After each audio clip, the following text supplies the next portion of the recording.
പ്രിയ പ്രേക്ഷകരെ, നല്ല നമസ്കാരം. ഇന്ന് നമ്മൾ പറയുന്ന വിഷയം സാധാരണ നമ്മുടെ ജനമധ്യത്തിൽ നടക്കുന്ന ഒരു കാര്യമാണ്. അത്രയധികം ആളുകൾ ആരും ഈ വിഷയം ശ്രദ്ധിക്കാറുമില്ല.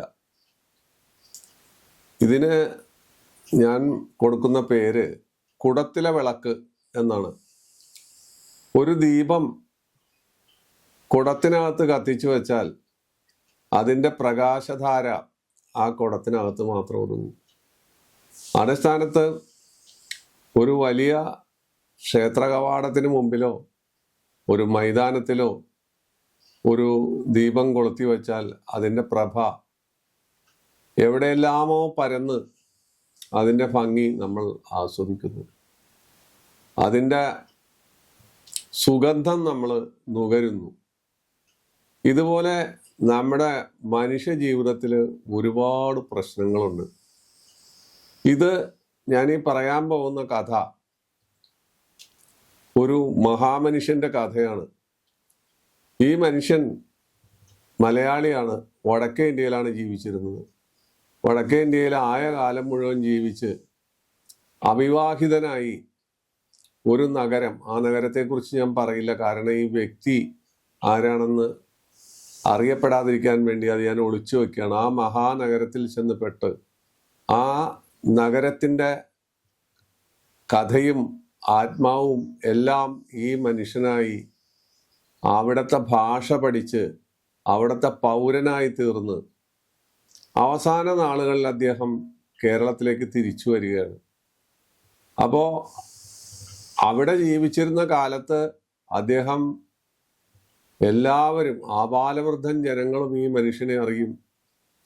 അദ്ദേഹത്തിൻ്റെ നഗരത്തെക്കുറിച്ചുള്ള ചരിത്ര സംഗ്രഹം അത് ആദർശത്തിൻ്റെ പേരിൽ ആരും പുസ്തകമാക്കാൻ ചോദിച്ചിട്ട് കൊടുക്കാതിരുന്നു. അവസാനം അത് ആ നഗരത്തിലെ ഭരണാധികാരികൾക്ക് സൗജന്യമായി വിട്ടുകൊടുത്തിട്ടാണ് കേരളത്തിലേക്ക് വരുന്നത്.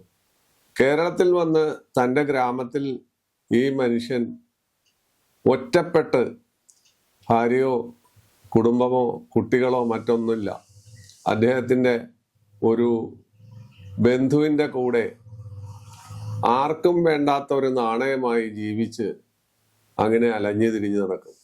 അറിവിൻ്റെ ഭണ്ഡാകാരമാണ് ഈ മനുഷ്യൻ. വിനയത്തിൻ്റെ മറുവാക്കാണ് ഈ മനുഷ്യൻ. അങ്ങനെ എല്ലാമാണ്. എവിടെയെല്ലാം ആളുകൾ കൂടുന്നുണ്ടോ ആ ഭാഗത്തെല്ലാം ഇങ്ങനെ അലഞ്ഞു തിരിഞ്ഞ് നടന്ന് ആരെങ്കിലും വാങ്ങിക്കൊടുക്കുന്ന ചായയോ കാപ്പിയോ ആഹാരമോ കഴിച്ച് ഒരു ദിവസം ഈ മനുഷ്യൻ ദേശാന്തരിയായി നാട് വിട്ടു. എവിടെയാണ് അദ്ദേഹം എന്നറിയില്ല, എവിടെ എങ്ങനെ ജീവിക്കുന്നു എന്നും ആർക്കറിയില്ല.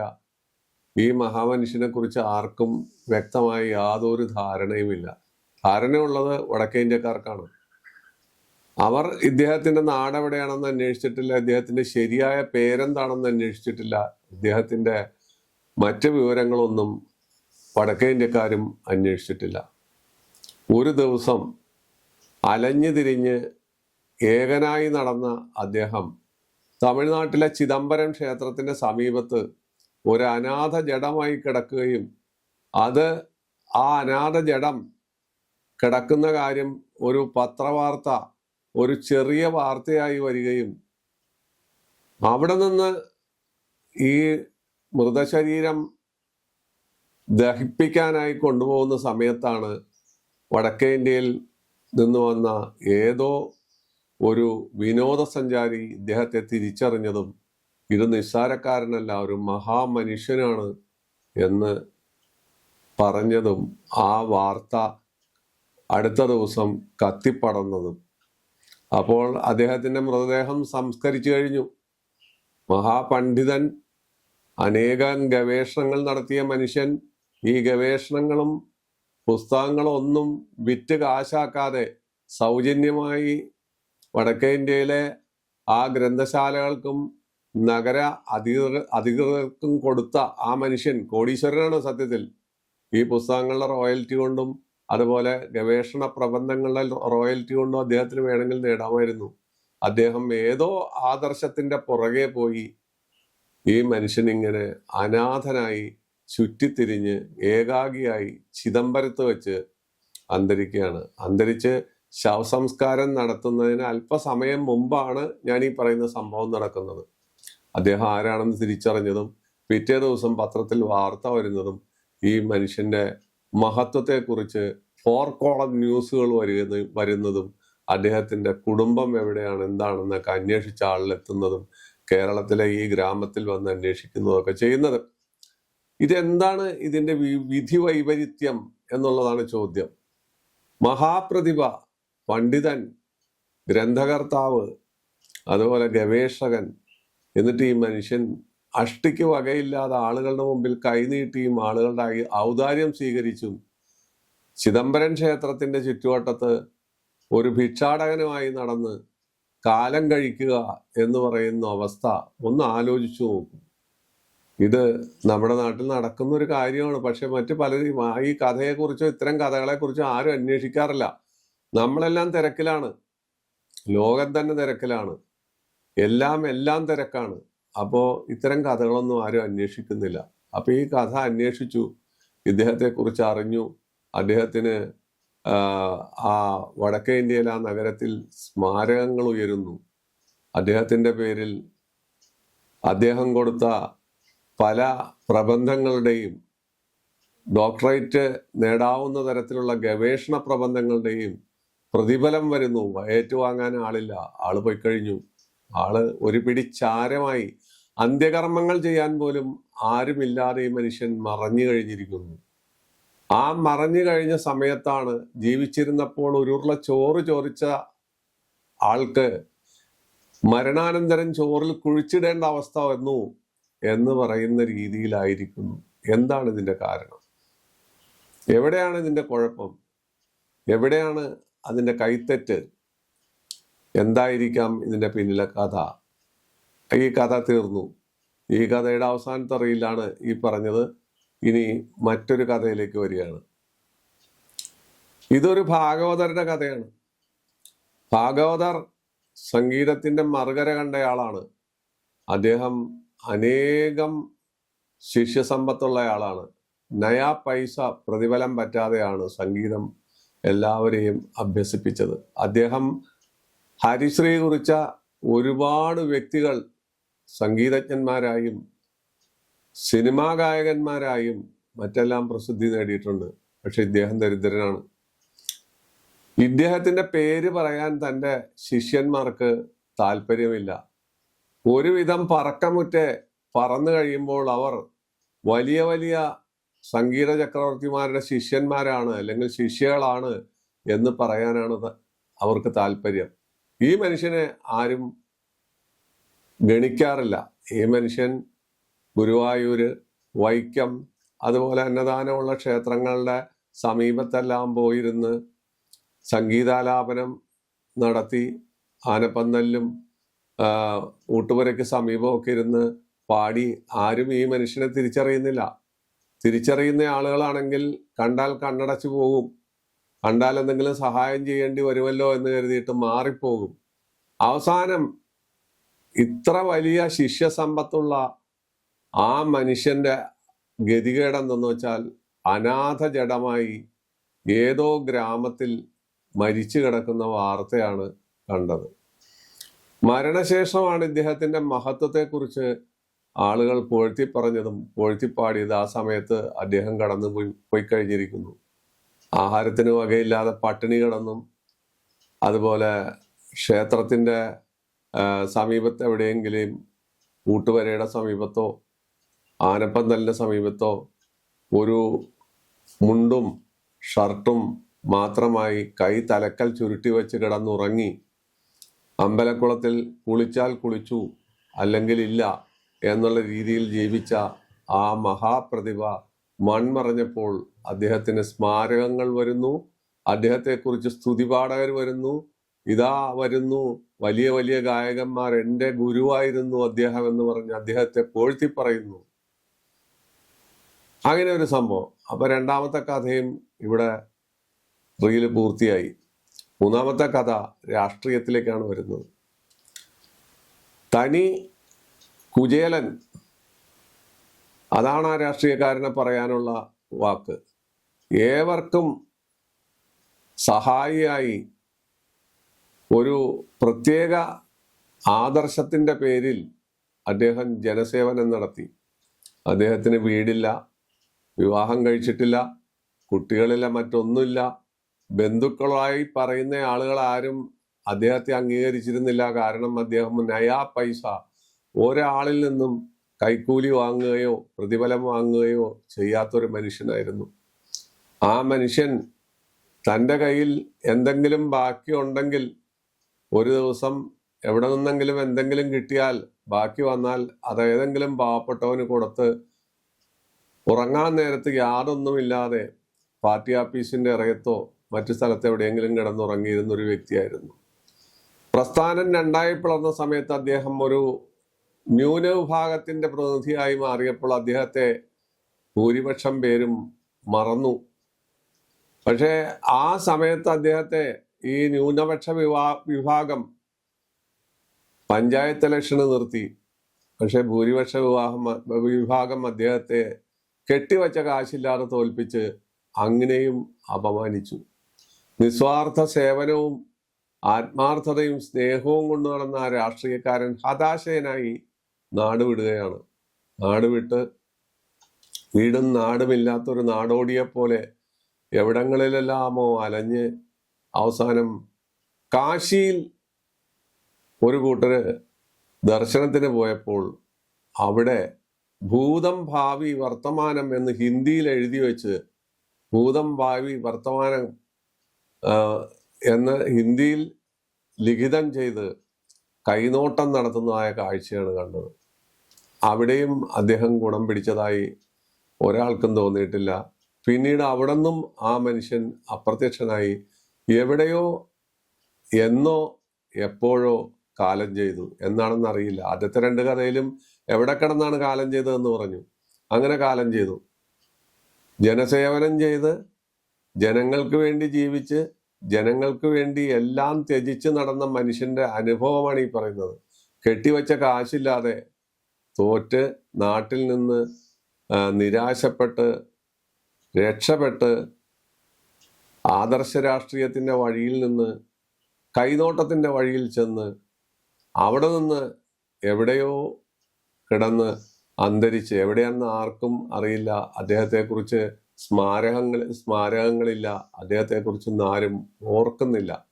അങ്ങനെ 3 കഥാപാത്രങ്ങളെയാണ് ഞാൻ പറഞ്ഞത്. 1 പണ്ഡിതനായ ഒരു മനുഷ്യൻ, 2 ഒരു ഭാഗവതർ, 3 ഒരു രാഷ്ട്രീയക്കാരൻ. ഈ 3 പേരും ആദർശത്തിന്റെ പിടിവള്ളിയിൽ പിടിച്ചാണ് മുന്നോട്ട് പോയിക്കൊണ്ടിരുന്നത്. ഇവർക്കുണ്ടായ അനുഭവം ദാരിദ്ര്യമാണ്. ദാരിദ്ര്യം, ഭിക്ഷാടനം, ഏകത്വം, അതുപോലെ ഒറ്റപ്പെടൽ, ആരോരുമില്ലാത്ത അവസ്ഥ, വീടും കുടിയില്ലാത്ത അവസ്ഥ, ഇതെല്ലാമാണ് ഉണ്ടായത്. എന്തുകൊണ്ട് ഇങ്ങനെ സംഭവിച്ചു? പ്രതിഭാശാലികളായ ഈ 3 മനുഷ്യർക്കും 3 ആദർശക്കാരായിരുന്നു എങ്കിലും ഇവർക്കെല്ലാം ഒരേ അനുഭവം എങ്ങനെ വന്നു?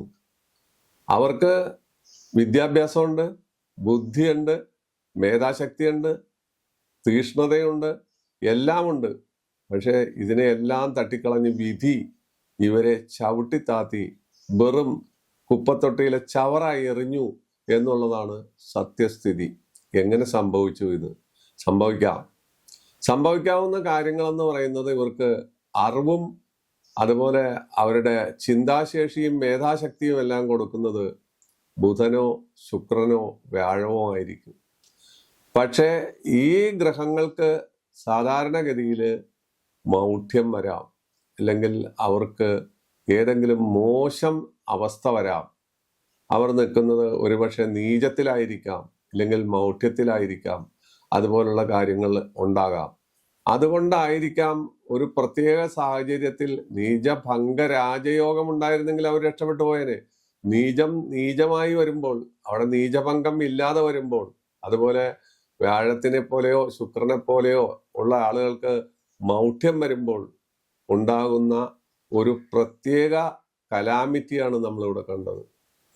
അത് മാത്രമല്ല, ലഗ്നാധിപൻ ലഗ്നാധിപനാണ് നമ്മുടെ കാര്യങ്ങളെല്ലാം നിയന്ത്രിക്കും. ലഗ്നാൽ ചിന്തിതം കീർത്തി മൂർത്തി സ്ഥിതം ജ.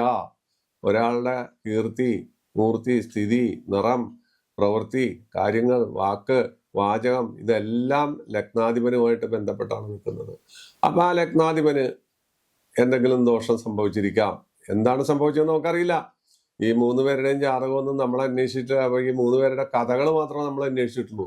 ഈ 3 പേരുടെയും ഈ പറയുന്ന ഗ്രഹങ്ങൾക്ക് വന്നിരിക്കുന്നതായ അപജയമോ ലഗ്നത്തിന് വന്ന അപജയമോ ആയിരിക്കാം അവരെ ഇത്തരത്തിൽ തളർത്തി കളഞ്ഞത്, ഇത്തരത്തിൽ വഴിയാധാരമാക്കി, അനാഥ ജഡമാക്കി, ആരോരുമില്ലാത്തവരാക്കിയത്. അപ്പൊ അത്രയും കാര്യങ്ങൾ മാത്രമല്ല, അതിനേക്കാൾ വലിയ കാര്യങ്ങൾ ഇതിനകത്തുണ്ടാകും. ഇവർക്ക് ഈ പറയുന്ന ഗുണങ്ങളെല്ലാം ഇല്ല എങ്കിൽ പോലും, ഗ്രഹങ്ങളെല്ലാം നല്ല സ്ഥിതിയിൽ നിന്നാൽ പോലും, ഒരു പക്ഷെ അവർക്ക് കേമദ്രുമം എന്ന് പറയുന്ന യോഗം ഉണ്ടായിരുന്നിരിക്കാം. കേമദ്രുമ യോഗമുള്ള ആളുകളെ സംബന്ധിച്ചിടത്തോളം എത്ര വലിയ അവസ്ഥയിലുള്ള ആളാണെങ്കിലും അവസാനം ഈ പറയുന്ന രീതിയിൽ കുത്തുവാള എടുക്കുക എന്ന് പറയുന്ന സ്വഭാവത്തിൽ വന്നെത്തുന്നു. പ്രാപ്തേ കേമദ്രുമേ തസ്മ കസ്മിൻ സ ജായതേ രാജയോഗ വിനശ്യന്തി ഹരിം ദൃഷ്ട്യ യഥാധിപ എന്നാണ് പറയുന്നത്. അപ്പോ രാജയോഗങ്ങൾ ആനകളെ പോലെയാണ്. കാട്ടിൽ ആനകളെ പോലെ രാജയോഗം ഉണ്ടാകാം. പക്ഷെ രാജയോഗം ഉണ്ടെങ്കിലും കേമദ്രുമയോഗം എന്ന് പറയുന്ന യോഗം ഉണ്ടെങ്കിൽ സിംഹം പല്ലുപോയി, സടം എല്ലാം കൊഴിഞ്ഞു പോയി, ഏകനായി അവശനായി കിടക്കുകയാണ് എങ്കിലും അതിന്റെ മുന്നിലൂടെ നടന്നു പോകുന്ന ആനയെ അടിച്ചു വീഴ്ത്തി കൊന്നു തിന്നുന്ന ഒരു അവസ്ഥ പറയുന്നുണ്ട്. ആ അവസ്ഥയാണ് യോഗങ്ങൾ. മറ്റു പലതൊക്കെ ഉണ്ടെങ്കിലും ഇങ്ങനെ ഉള്ള ചില യോഗങ്ങൾ, രേഖായോഗം ദാരിദ്ര്യയോഗമാണ്, കേമദ്രുമയോഗം ദാരിദ്ര്യയോഗമാണ്, പരാന്നം ഭക്ഷിക്കുക, അന്യ സ്ത്രീകളെ മോഹിക്കുക, അന്യദേശത്ത് വസിക്കുക, തെരുവിൽ കിടക്കുക, അനാഥനായി നടക്കുക, മുഷിഞ്ഞ വസ്ത്രം ധരിക്കുക, അതുപോലുള്ള അന്തരീക്ഷത്തിൽ ഇവർ ചെന്ന് പെടുന്നു. ഇത്തരം യോഗങ്ങൾ, ഈ ദാരിദ്ര്യയോഗങ്ങൾ ജാതകത്തിൽ ഉണ്ടെങ്കിൽ അപ്പോഴും ഈ ഭാഗവതർക്കും രാഷ്ട്രീയക്കാരനും ഈ ചിന്തകനും സംഭവിച്ച സംഭവങ്ങൾ ഉണ്ടാകാവുന്നതാണ്. അതാണ് ഞാൻ പറഞ്ഞത്, കുടത്തിലെ വിളക്ക്. കുടത്തിനകത്തിരിക്കുന്ന വിളക്ക് പ്രകാശം ചൊരിയുന്നത് ഒരു പ്രത്യേക സർക്കിളിൽ മാത്രമാണ്. വടക്കേ ഇന്ത്യയിലെ ഒരു നഗരം മുഴുവൻ മാറ്റിമറിച്ച ആ നഗരത്തിന്റെ കഥയും കഥാസാരവും എല്ലാം ഗവേഷണ പ്രബന്ധങ്ങൾ ഉണ്ടാക്കിക്കൊടുത്ത മനുഷ്യൻ നാട്ടിൽ വന്ന് തെണ്ടിത്തിരിഞ്ഞ് ഒരു ചായക്ക് അന്യനെ ആശ്രയിക്കേണ്ട അവസ്ഥ ഒന്ന് ആലോചിച്ച് നോക്കൂ. എത്ര മഹത്തായ മരണശേഷം അദ്ദേഹത്തിന് സ്മാരകങ്ങൾ വന്നു, അദ്ദേഹത്തിന് പണം കൊടുക്കാൻ ആളുകൾ തയ്യാറായി, അതൊന്നും വാങ്ങാൻ ആരില്ല, ബന്ധുക്കളില്ല, ആരുമില്ല, അവസ്ഥ വരുന്നു. ഭാഗവതർ അനേകം വലിയ ഗായകരെ സൃഷ്ടിച്ചു, വലിയ കലാകാരന്മാരെ സൃഷ്ടിച്ചു. അവരാരും അദ്ദേഹത്തെ കണ്ടില്ല. അദ്ദേഹം മരിച്ച സമയത്താണ് ഈ ശിഷ്യഗണങ്ങളെല്ലാം ഓടിയെത്തി. അപ്പോഴേക്കും അദ്ദേഹം പോയി കഴിഞ്ഞിരിക്കുന്നു. അദ്ദേഹത്തിന്റെ ഭസ്മധൂളി പോലും ഒരു സ്ഥലത്തും ഇല്ലാതായിരിക്കുന്നു. രാഷ്ട്രീയക്കാരൻ ആയ കാലം മുതൽ കൽക്കട്ട തീസിസിന്റെ കാലത്തും മറ്റും ഇടികൊണ്ട് ചോര തുപ്പി ജനങ്ങൾക്ക് വേണ്ടി സർവ്വതും ത്യജിച്ച് നടന്ന മനുഷ്യൻ കെട്ടിവെച്ച കാശില്ലാതെ തോറ്റുപോകുന്നു. അത് കഴിഞ്ഞ് നിരാശനായി നാട് വിട്ട് ഭക്തിമാർഗത്തിലേക്ക് വരുന്നു. അല്ലെങ്കിൽ ഭക്തിമാർഗമല്ല, ജീവിക്കാൻ വേണ്ടിയുള്ള തട്ടിപ്പായിരിക്കാം കൈനോട്ടം, അല്ലാതെ പറയാൻ നിവൃത്തിയില്ല. അതും കാശിയിൽ ചെന്ന് സായുജ്യം നേടുന്നു. കാശിയിൽ എവിടെയോ വെച്ച് അയാൾ മരിച്ച് മണ്ണടിയുന്നു. ഈ അവസ്ഥ നമ്മുടെ നാട്ടിൽ, നമ്മുടെ ജനമധ്യത്തിൽ, നമ്മുടെ ജനപദത്തിൽ ധാരാളമായി കാണുന്നു. പക്ഷെ ആരും ഇത്തരം കാര്യങ്ങളെക്കുറിച്ച് അന്വേഷിക്കുകയോ എന്താണ് ഇതിന്റെ പിന്നിലുള്ള കാര്യങ്ങളെന്ന് അന്വേഷിക്കുകയോ ചെയ്യാറില്ല. അതിനെക്കുറിച്ചുള്ള ഒരു ചെറിയ അന്വേഷണമാണ് ഈ അധ്യായത്തിൽ നമ്മൾ നടത്തിയത്. അപ്പോ എന്തെല്ലാമാണ് പറഞ്ഞത്? ലഗ്നാധിപന്റെ വീഴ്ച വരാം, വ്യാഴം, ശുക്രൻ, ബുധൻ മുതലായ ഗ്രഹങ്ങളുടെ അപജയം വരാം, അവർക്ക് നീചം, മൗഢ്യം, ഞാൻ നേരത്തെ പറഞ്ഞു, സൂചിപ്പിച്ചു കഴിഞ്ഞാൽ ആവർത്തിക്കുന്നില്ല. അപ്പോൾ അങ്ങനെയുള്ള കാര്യങ്ങൾ വരാം. അതുമാത്രമോ, മോശം യോഗങ്ങൾ, ദാരിദ്ര്യയോഗങ്ങൾ, മനുഷ്യനല്ലാതാക്കുന്ന, ദരിദ്രവാസിയാക്കുന്ന മോശം യോഗങ്ങൾ ജാതകത്തിലുണ്ടാകാം. ഇതെല്ലാം കൂടി ഒത്തുവരുമ്പോൾ നടക്കുന്ന ദശ അത്യന്തം കഷ്ടപ്രദമാണെങ്കിൽ ഇതും ഇതിന്റെ അപ്പുറവും മനുഷ്യന് സംഭവിക്കാം. മറിച്ചും സംഭവിക്കാം. വളരെ താണപടിയിൽ കിടക്കുന്ന ആളുകൾ ഉന്നതമായ സ്ഥാനത്ത് മാളിക മുകളിൽ കയറുന്നതും മാളിക മുകളിൽ കയറിയ ആളുകൾ ഇതുപോലെ താഴ്ത്തിറങ്ങി അജ്ഞാത ജഡമായി മാറുന്നതും നമ്മുടെ ജീവിത ചുറ്റുപാടിൽ നടക്കുന്ന ഒരു സത്യസംഭവമാണ്. അതിനെക്കുറിച്ച് ആണ് ഈ എപ്പിസോഡ്. അതിനെക്കുറിച്ച് നിങ്ങൾ ചിന്തിക്കുക, മനസ്സിലാക്കുക. ഇത് നിത്യജീവിതത്തിലെ ഒരു സാധാരണ അനുഭവമാണ്. പലരും കാണാറില്ല, കേൾക്കാറില്ല. അത്തരത്തിലുള്ള ഒരു സംഗതി ഇവിടെ നിങ്ങളുടെ മുന്നിലേക്ക് അവതരിപ്പിച്ച് തൽക്കാലം വിട പറയുന്നു. നമസ്കാരം.